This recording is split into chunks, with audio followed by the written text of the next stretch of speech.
오늘 하나님의 말씀은 데살로니가 후서 1장 1절에서 12절까지의 말씀을 봉독해 드리겠습니다. 바울과 실루아노와 디모데는 하나님 우리 아버지와 주 예수 그리스도 안에 있는 데살로니가인의 교회에 편지하노니 하나님 아버지와 주 예수 그리스도로부터 은혜와 평강이 너희에게 있을지어다.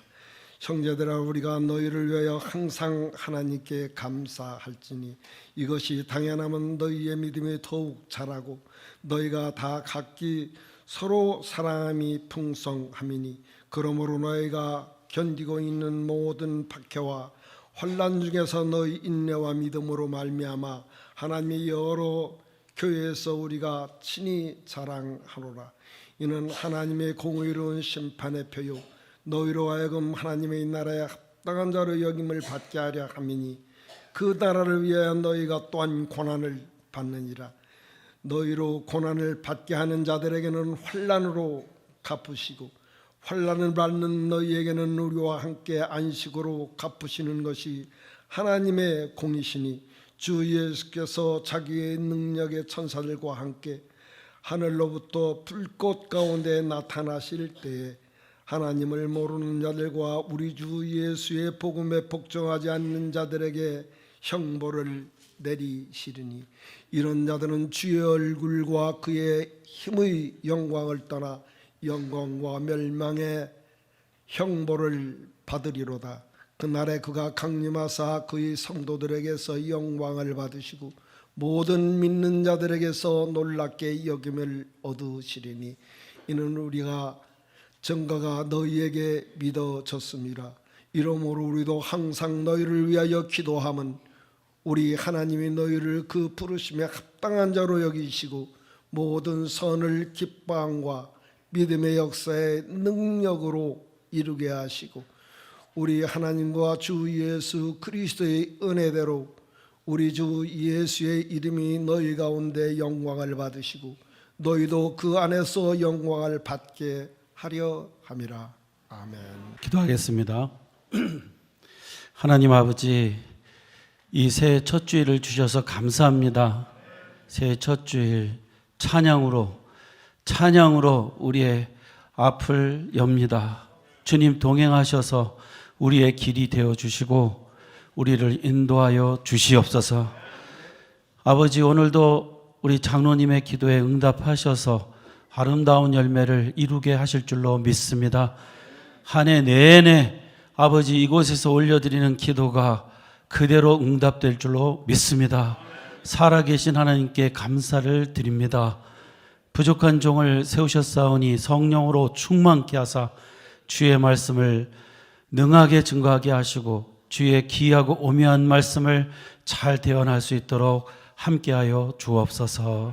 예수님의 이름으로 기도하옵나이다. 아멘. 할렐루야. 새해 첫 주일을 주신 하나님께 감사를 드립니다. 우리 영광의 박수를 한번 드리도록 하겠습니다.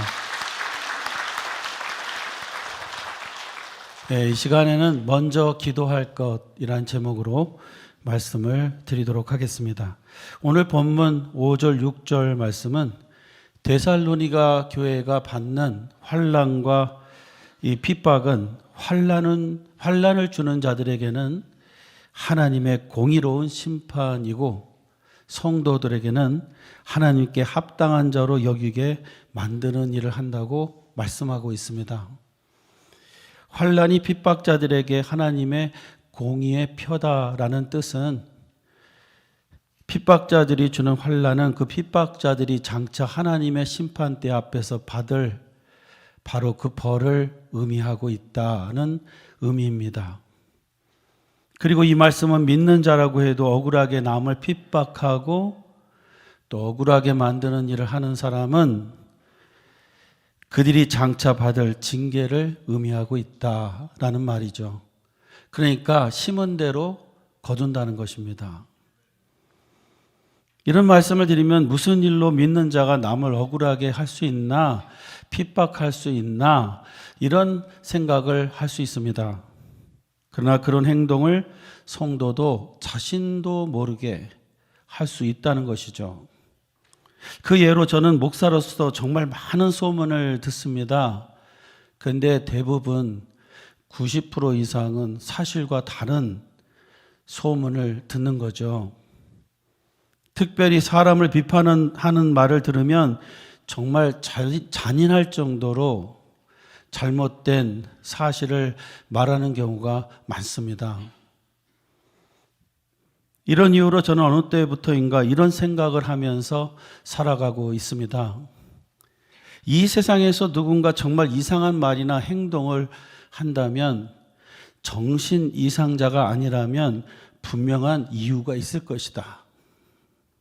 그러므로 내가 직접 그에게 듣기 전에는 함부로 비판하지 말고 판단하지 말자. 그런 생각을 갖고 살아가고 있습니다. 특별히 작년에는 그런 생각을 더욱 갖게 하는 계기가 있었습니다. 저는 작년에 한국으로 가는 비행기에서 시간이 많기 때문에 일을 좀 하다가 영화 하나를 보게 되었습니다. 그 영화 제목이 증인입니다. 그리고 정말 처음으로 세상 영화를 보면서 회개를 하게 됐어요. 제가 세상 영화 보면서 이게 회개한 적은 없었는데 회개가 일어나더라고요. 그래서 그 소감을 우리 성도님들하고 좀 나누고자 합니다. 이미 보신 분도 계시지만, 증인이라는 영화는 주인공 정우성이라는 배우가 변호사로 나오는데 어느 곳에 한 자폐증을 가진 여학생이 있었습니다. 그 여학생은 평범하게 사는 집의 딸로서 학교에 가면 놀림감이 되었습니다. 이상한 행동을 하니까 쥐어받기도 하고 굉장한 놀림감이 되면서 살아가고 있었습니다. 그런데 그녀가 하루는 한밤중에 자신의 방 창문을 열고 밖을 보는데 건너집에서 살인이 일어나는 장면을 목격하게 되죠. 가정부로 일하는 분이 그 집의 아들의 청탁을 받아서 나이 많이 먹은 아버지를 죽이는 일을 한 것이죠. 그러나 아무도 본 사람이 없기 때문에 자살이라고 그렇게 넘기려고 했던 거죠. 그러나 이 자폐증을 가진 여학생이 내가 봤다 하는 말을 함으로 법정에 서서 재판을 받게 되었습니다. 가정부의 변호를 맡은 변호사인 정우성은 자폐를 가진 여학생을 증인으로 세워서 장인하게도 자폐증을 가진 자는 정상이 아니므로 목격자가 될 수가 없고 증인이 될 수가 없다, 이렇게 주장을 합니다. 일일이 설명을 다 했기 때문에 그의 말이 받아짐으로 가정부는 무혐의가 돼서 풀려나갑니다. 그런데 변호사인 정우성은 법정에서 가정부와 노인의 아들이 결과에 만족하며 서로 웃는 모습을 봐요. 그러면서 가정부가 진짜 살인자이구나 하는 것을 알게 됩니다. 왜요? 아버지를 죽였다고 고소를 당한 가정부가 무죄로 밝혀졌는데 서로 웃는 것을 보니까 이거 뭐가 있는 거예요. 그래서 다시 자폐증 가진 여학생을 연구하며 증인으로 세우고자 합니다. 변호사 정우성은 자폐증 여학생을 연구해보니 보통 사람과는 다르다는 것을 발견하게 돼요. 뭐가 다르냐면, 첫째, 길을 가는데 남이 못 듣는 소리를 다 듣는 거예요. 옆에서 전화하는 소리를 들으면서 너무 괴로워서 막 몸을 비틀고 귀를 막고 이런 행동을 하는 거예요. 그리고 순간적으로 본 넥타이에 수많은 물방울 표시를 1초도 안 되게 다 숫자를 세버려요. 그래서 그 아이가 듣고 본 것이 명확하다는 것을 증명해 내려 한 것이죠. 그 법정에서 이런 말을 하니까 판사가 시험을 한번 해봅니다. 많은 그림이 작은 그림이 그려져 있는 것을 순식간에 보여주고 숫자가 몇이냐고 물어요. 순식간에 그걸 계수해서 말해주는데 딱 맞는 거예요. 이번에는 무슨 실험을 했냐면 저 뒤에 서 있는 가드에게 작은 소리로 들리지 않게 자기 소개를 하라고 그래요. 근데 자기 소개를 하는데 이 자폐증 가진 여학생이 다 듣고 그대로 말하는 거예요. 그때 변호사인 정우성은 그 살인이 나던 밤 그 여학생이 무엇을 들었는지 말하라고 그러죠. 그러자 그 자폐증을 가진 여학생, 그 가정부가 노인을 죽이며 했던 말을 소름 끼치게 사투리까지 똑같이 쓰면서 증언을 합니다. 그리고 가정부가 사용했던 단어의 숫자까지도 다 알고 있어요. 그 결과 그것이 사실로 드러났고 가정부와 노인의 아들은 구속되게 됩니다. 저는 그 영화를 보면서 저도 모르게 회개가 마음속에서부터 막 일어났어요. 눈물도 막 났어요. 내가 다른 사람의 엉뚱한 행동을 보며 함부로 판단했을 것 같다는 생각이 들었어요.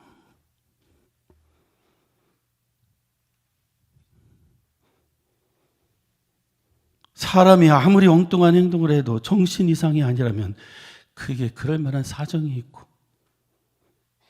자기만이 갖고 있는 형편이 있는 것인데 내 기준으로 판단하고 정죄했을 거라는 생각을 가지면서 회개가 일어나더라고요. 그래서 저는 그 영화를 보고 난 후에 내 눈에 이상한 행동을 하고 말을 하는 사람들을 함부로 판단하지 말자.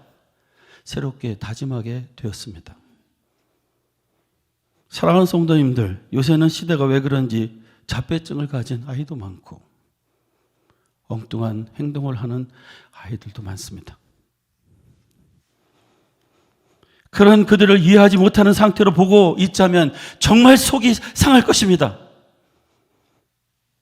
그러나 그들은 어쩌면 우리가 못 듣는 것을 들어서 그런 행동을 할 수 있습니다. 어쩌면 한쪽이 너무나 발달이 돼가지고 우리가 생각할 때는 엉뚱한 행동을 할 수가 있어요. 어쩌면 다른 한편으로는 천재적인 재능을 가진 아이일 수 있어요. 그러므로 우리에게 만일 그런 아이들이 자녀로 주어졌다면, 그리고 학생으로 주어졌다면 그 아이를 만드신 하나님께 기도하며 잘 살펴서 아름다운 열매를 맺게 하는 우리가 되어야 될 줄로 믿습니다. 정신 이상이 아니면요, 다 이유가 있는 거예요. 그런 의미에서 이 말을 우리 서로에게 했으면 좋겠다는 생각이 듭니다. 이해가 안 될 때, 너무 엉뚱하게 나올 때 우리가 이 말을 좀 했으면 좋겠어요. 제가 이해 못해서 죄송합니다. 자녀들이 너무 엉뚱하게 나올 때 내가 너를 이해 못해서 미안하다. 이 말이 정확한 말인 것 같아요. 우리 아이들이 정신 이상이 아닌데 그렇게 행동할 때는 뭔가 이유가 있는 거 아닙니까? 그래서 2부에는 우리가 옆 사람하고 좀 이 말을 좀 하자 이랬어요. 생각해 보니까 남편이 아내를 이해 못하고 아내가 남편을 이해 못하고 자식이 부모를 이해 못하고 부모가 자식을 이해 못하고 그 형편과 처지를 모르기 때문이 아닌가. 우리 이런 말 하면서 살아가야 되지 않나. 내가 이해 못해서 미안해. 한번 해보세요. 옆에 분들. 분명히 그런 분 있을 거예요. 저거는 왜 저래 맨날. 저건 왜 저렇게 살아야 돼 하는데 그렇게 생각하지 마시고 이제는 내가 이해 못해서 미안해. 이게 더 중요한 것 같아요.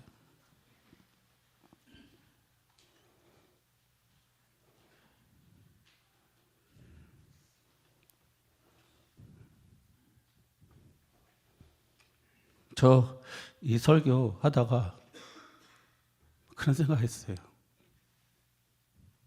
내가 내 자녀에게도 이러지 않았나. 그래서 제 마음으로 수없이 이 설교 마치고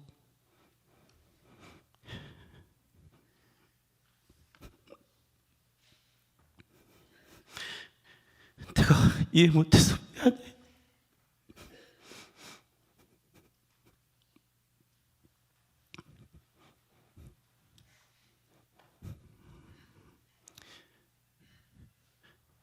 사랑하는 성도님들,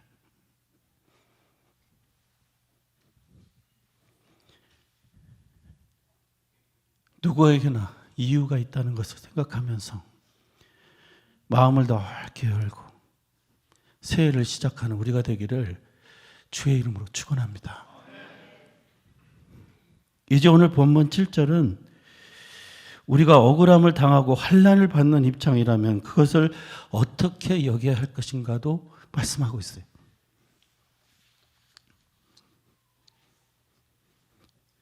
오늘 본문은 우리가 이유 없이 환난을 당하고 무시를 당할 때 성도는 그것이 자신에게 하나님 나라에서 안식을 가져오게 한다는 것을 기억해야 한다고 말씀하고 있어요.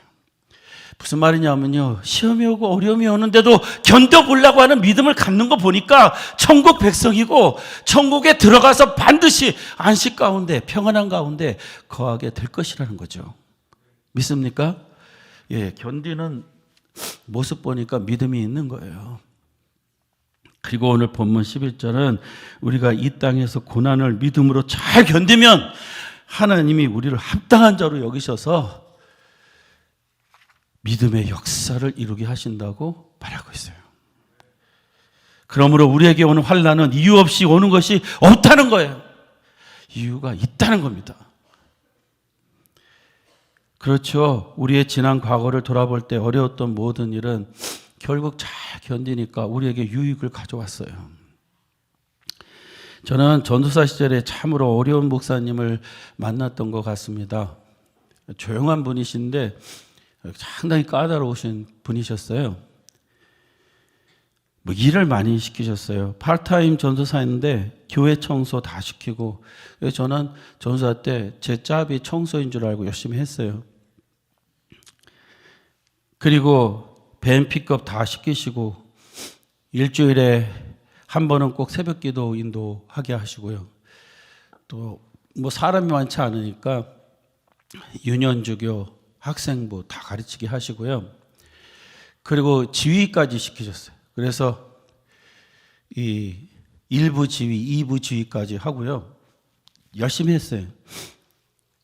그리고 어느 날 목사님이 어느 교회 가서 이렇게 은혜를 받으셨나 봐요. 뭘?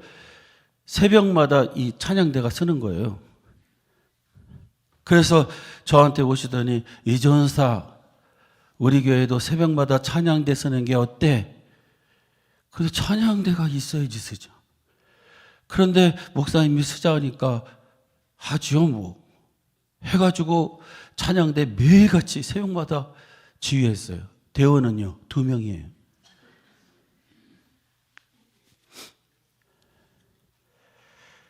예, 풀타임으로 공부를 했습니다. 신학교에서.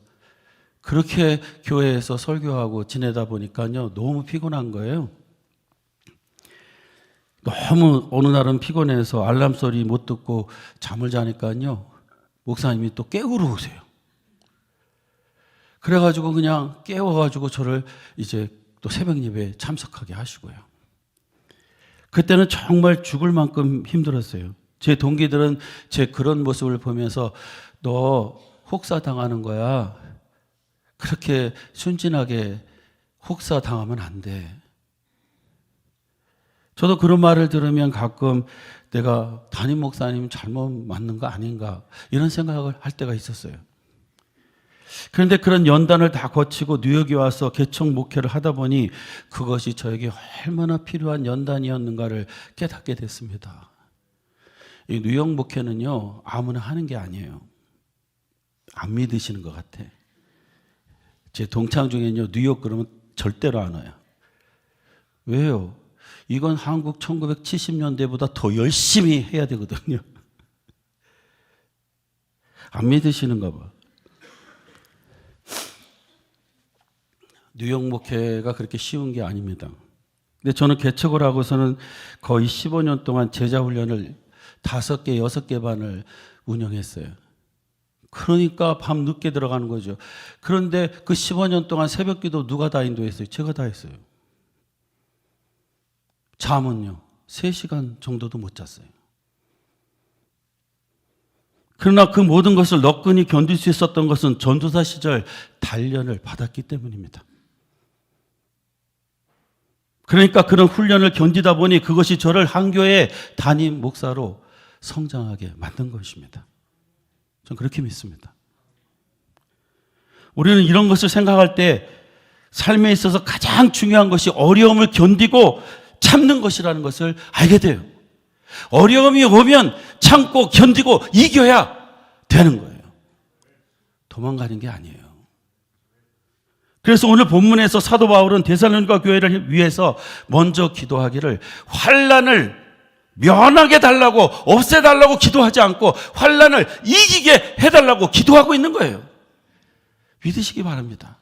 환난은요, 어려움은요, 피해가는 게 아니고요, 이겨야 되는 겁니다.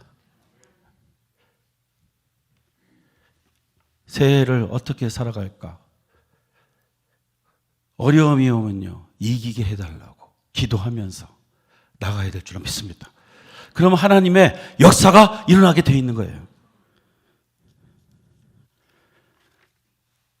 그런데 오늘 본문에서 사도 바울은 이러한 일은 믿음의 능력으로만이 가능하다고 그렇게 말하고 있어요. 하나님을 믿는 믿음이 없다면 억울함을 당할 때에 참아낼 수가 없는 거죠. 이 믿음은 하나님이 주권자시다. 하나님은 실수가 없으시다. 내 인생을 옳게 인도해 가신다는 믿음이 있을 때만이 할 수 있는 겁니다. 반드시 그 믿음으로 이기게 되면 귀한 열매를 맺게 되는 거죠. 억울함 속에서도 많은 열매가 있을 겁니다. 꽤 오래전에 신문을 보니까 어떤 사람이 미국에서 가드의 일을 하다가 강간살인 미수범으로 이렇게 혐의가 걸려서 감옥에 가게 됐어요. 11년을 살았는데 11년 후에 이 사람이 혐의가 없다로 해결이 됐어요. 억울하게 11년을 갇힌 거예요. 근데 이 사람이 나라에서 받은 보상금이 조금 많아요. 얼마냐면요, 1,400만 불. 안 놀라신 것 같아. 일부에서는 굉장히 놀라시던데.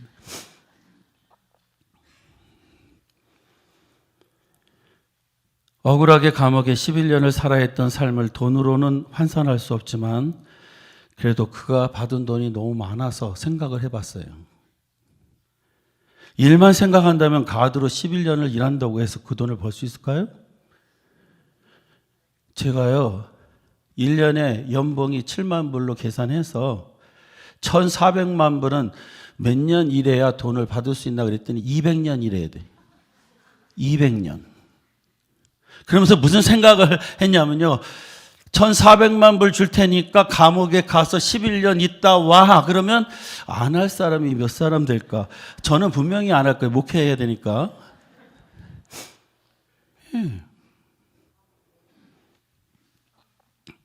왜 나라가 이렇게 많은 돈을 지급하려고 한 것일까요? 그가 그것 때문에 마음고생 많이 하고 억울해했던 것을 다 보상하고자 했던 거잖아요. 제가 지금 무슨 말씀 드리려고 하냐면요, 세상에서도요, 억울한 사람에게 이렇게 보상해요. 하나님은요, 억울한 가운데 참고 견디고 환난 속에 참고 견디면 하나님께서 이보다 더한 보상을 우리에게 주는 건 당연한 거죠. 분명히 주십니다. 그러니까 어려움이 오면 참고 견뎌야 돼요. 믿음으로 이기셔야 돼요. 그러면 하나님께서 베푸시는 보상을 받게 되는 거예요. 사도 바울을 보십시오. 그보다 더 억울한 삶을 산 사람이 어디 있습니까? 자기네들 천국 가라고 복음을 전하는데 돌을 던져서 막 죽이기까지 하고 태장으로 때리고 이렇게 억울한 삶을 산 사람이 어디 있어요? 그러나 믿음으로 참고 견딜 때 그가 받은 상은 보통 상이 아니죠. 제가 보니까요, 목회자들 중에 누구를 제일 존경하십니까? 그러면요, 누구 같은 삶을 살고 싶습니까? 그러면요, 예수님 빼고 사도 바울이라고 다 그래요. 너무 영광스러운 삶을 사는 거죠. 하늘나라에서도 큰 상급으로 보상을 받을 줄로 믿습니다. 그러니까 성도님들, 어려움 오고 억울한 일이 당할 때 우리는 그것을 믿음으로 이겨야 될 줄로 믿습니다.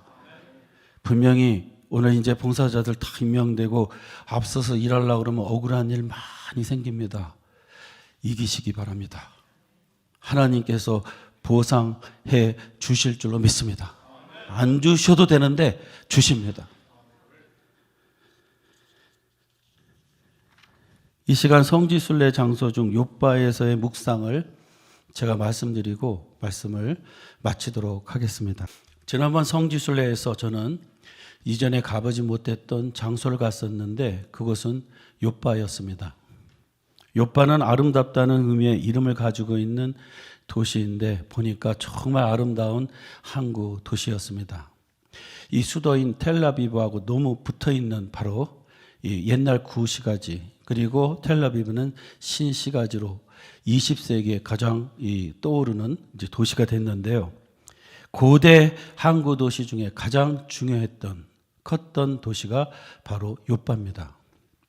그런데 이곳에서 기독교 역사에서 가장 중요한 일이 벌어집니다. 그게 뭐냐면요, 최초로 유대인을 뛰어넘어서 이방인에게 복음을 전하게 되는 그 길이 열리는, 공식적으로 열리는 역사가 바로 이곳에서 벌어졌습니다. 그런데 어떻게 욥바에서 이런 일이 이루어지게 됐냐면 다음과 같습니다. 사도행전 9장을 보면 사도 바울이 변화되기 전에 예수 믿는 사람 죽이로 막 혈안이 돼서 막 다니다가 다메섹에서 변화를 입습니다. 그런데 그런 대핍박 속에서 그 다음 장면이 베드로가 나오는데 핍박 중에도 복음을 전하기 위해서 사방으로 다니다가 루따라고 하는 곳으로 갑니다. 루따라는 곳에 가보니까 애니아라라고 하는 중풍병자가 있어서 기도해서 저를 일으킵니다. 그랬더니 욥바에서 사람이 오더니 너무나 구제하고 너무나 좋은 일을 했던 다비다라는 여제자가 있는데 이 여제자가 갑자기 죽음을 당하게 됐다는 거예요. 너무 슬픈 가운데 사람들이 있기 때문에 와서 기도해달라. 저 같으면 죽었으니까 이제 이 기도가 필요하냐 이렇게 생각했을 텐데 베드로는 성령의 역사로 가게 되죠. 그렇게 해서 어디로 가게 되냐면 피장, 가죽 같은 거를 만드는 피장의 일을 하는 시몬의 집을 갑니다. 거기 다락방에 이제 다비다가 시체가 누워 있는 거예요. 근데 어떤 장면이 나오냐면 베드로가 무릎을 꿇고 하나님께 기도를 하니까 이 다비다가 다시 살아나는 거예요. 죽은 자가 살아나는 역사가 그렇게 많지 않은데 그런 일이 욥바에서 일어났어요. 그리고 베드로는 그 집에서 며칠을 머물게 됩니다. 사실 베드로는요, 피장의 집에서는 절대로 머물 사람이 아니에요. 왜? 피장은요, 백정과 똑같아서 율법에 어긋나는 일을 하는 사람이거든요. 그러니까 그 집엔 있을 수가 없는데 이 다비다를 고치러 갔다가 거기에 머물게 되는 거예요. 그런데 거기서 며칠을 머무는 동안에 환상을 보게 돼요. 하늘에서부터 광주리가 내려오는데 그 안에 율법으로 금한 음식들이 내려오는데 먹지 못하는 동물들이 내려오는 거예요. 돼지 이런 것들요. 그래서 나는 이런 것을 먹을 수 없다 그러니까 율법에서 금해서 못 먹습니다 그러니까 내가 깨끗해 했으니 먹으라. 이렇게 3번이 반복됩니다. 이런 일이 욥바에서 일어나고 있을 때 그곳에서 가까운 가이사랴에 주둔하고 있던 로마의 백부장인 고넬료의 집에서는 환상 중에 욥바에 가서 베드로를 데리고 오라는 말을 듣습니다. 딱 맞아떨어져요. 그래서 사람을 욥바로 보내어 고넬료의 집으로 와달라는 말을 하고 베드로가 그때 광주리에 내려온 음식, 그 동물들을 이해하게 돼요. 율법에서 금한 음식을 이제는 먹어도 된다는 이 말씀은 이방인에게도 복음을 전하라는 말씀이구나. 그렇게 해서 고넬료의 집으로 들어갑니다. 성령의 역사 가운데 고넬료의 전 집안이 예수님을 믿고 구원을 받는 역사가 일어났어요. 이건 역사적으로 굉장히 중요한 일입니다. 유대인을 뛰어넘어서 이방인에게 최초로 공식적으로 복음 전파가 이루어진 역사이기 때문입니다. 이 역사로 말미암아 우리나라까지 복음이 전파된 거예요. 저는 이 일을 통해 생각해 보고 싶었던 것은 핍박이 올 때 베드로의 행동입니다. 예수 믿는 사람 죽이러 다니는 사람들이 많이 있는데 베드로는 기독교인들을 죽이려는 이 핍박 속에서도 기도하는 일을 멈추지 않았고 자기의 할 일을 계속했던 거예요. 그랬더니 기적이 일어난 겁니다. 그랬더니 이방인에게 최초로 복음을 전하는 그 역할을 감당하게 된 것이죠. 이런 베드로의 모습은 우리에게 어려움이 올 때 어떤 행동을 취해야 하는가를 가르쳐주고 있습니다. 사랑하는 성도님들, 어려움을 당하는 중에서도 먼저 기도하고 우리의 할 일을 해야 될 줄로 믿습니다. 그러면 하나님의 역사가 일어납니다. 새해에는 어떻게 살까 걱정하지 마십시오. 기도하면 됩니다. 어려움은 올 겁니다. 기도하면 이기게 될 것입니다. 하나님이 놀라운 역사를 일으켜 주실 줄로 믿습니다. 새해에는 걱정할 거 없습니다. 하나님께 맡기고 기도하고 내가 할 일을 하면 됩니다. 다 같이 이런 기도를 통해서 새해에는 하나님의 역사를 꼭 체험하고 하나님께 영광을 돌리는 우리가 되기를 주의 이름으로 축원합니다. 이것이 바로 욥바가 되어서 하나님이 부르심의 소리도 듣고 그 부르심을 통하여 기도하며 하나님의 역사를 이뤄내는 우리 교회가 되기를 주의 이름으로 축원합니다. 기도하겠습니다. 하나님께 영광을 돌립니다. 살아계신 하나님 때문에 감사하고 평안을 누리게 됩니다. 주여, 새해에는 걱정하지 않게 하시고 주님께 다 맡기고 어려운 일이 올 때 기도를 멈추지 않게 하시고 아버지, 어려운 일보다 크신 하나님께 모든 것을 맡기며 우리의 할 일을 하게 하여 주시옵소서. 환난을 면하게 해달라는 말이 아니라 환난을 이기게 해달라고 먼저 기도하게 하여 주시옵소서. 홀로 영광을 받으시기를 원하옵고 예수님의 이름으로 기도하옵나이다. 아멘.